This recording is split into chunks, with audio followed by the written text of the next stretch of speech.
Welcome back to another recording.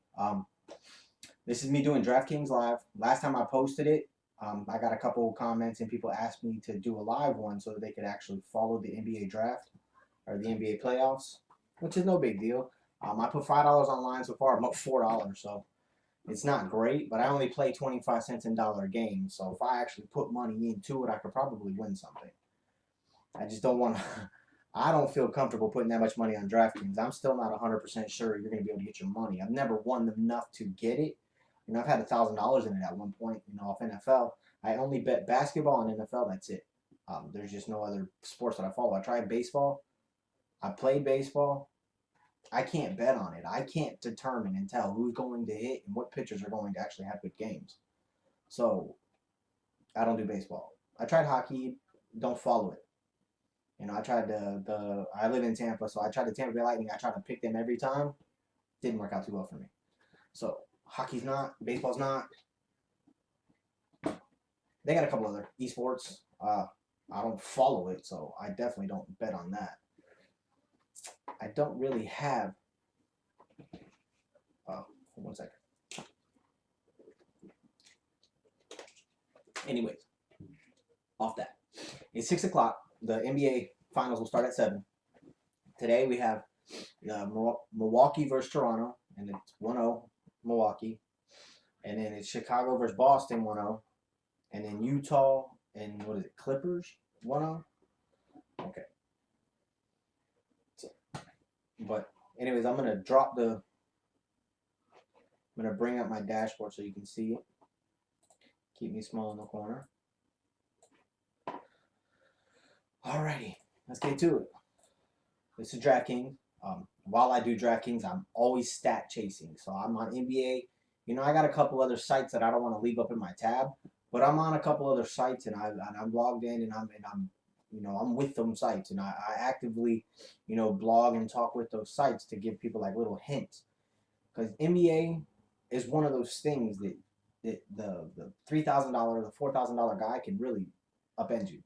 Like if you really don't pick the good guy, or if you think that you can go all middle of the road, say 5-5 the whole way, somebody's going to beat you because they went high and low. And I mean, you got to figure if you hit everything in the middle, your points are mild at best, because you will never get like a LeBron number, like a Russell Westbrook, or like a Harden. You won't get those numbers if you pick middle of the road. You'll hit 330s and 40s. Don't get me wrong.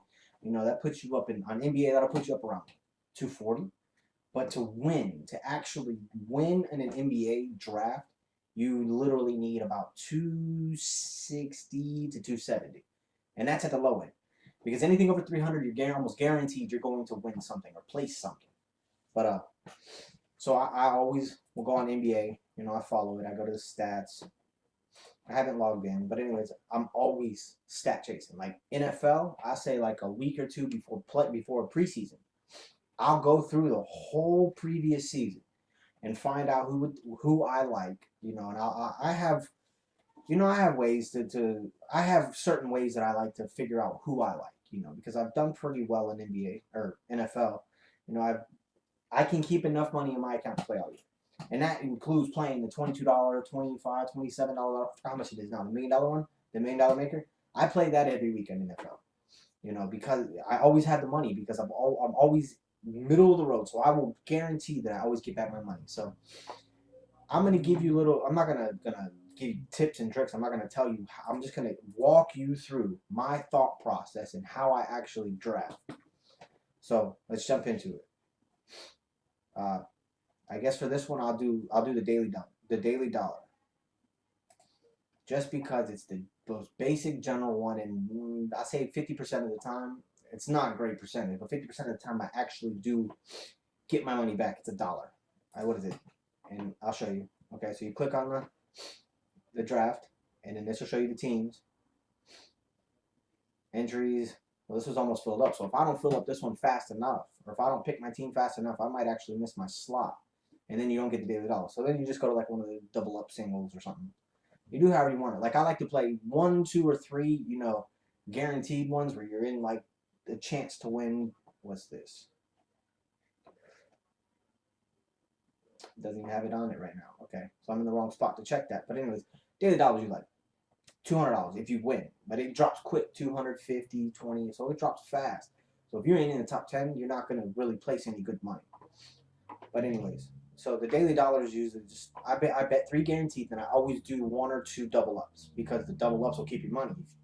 Double ups are pretty much easier than the guaranteed because double ups you're usually playing against people who have set. They've already done their singles, so you're usually playing against people who already have the set roster that they want to play against you.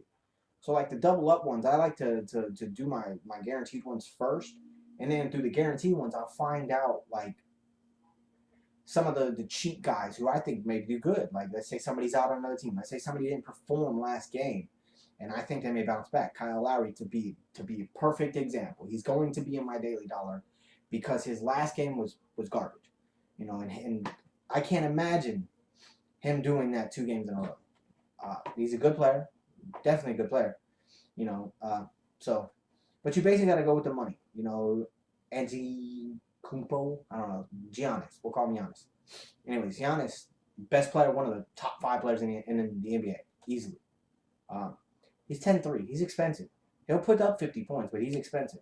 Same with Chris Paul, 9-2. He's expensive, though. Isaiah Thomas, he's hard to bet right now. He's up and down. He could have he could put up a career series. But his sister passed away, beginning of the last game, well, Saturday. So it's hard to tell how much that's weighing on him.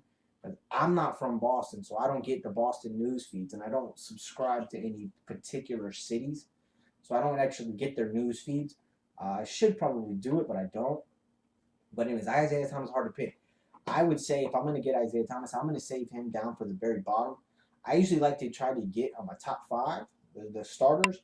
I like to try to get like the low end, so I can see where I can use money on the bottom 3, because these are generals. This is point guard, shot guard. This is small forward, power forward. This is utility, anybody.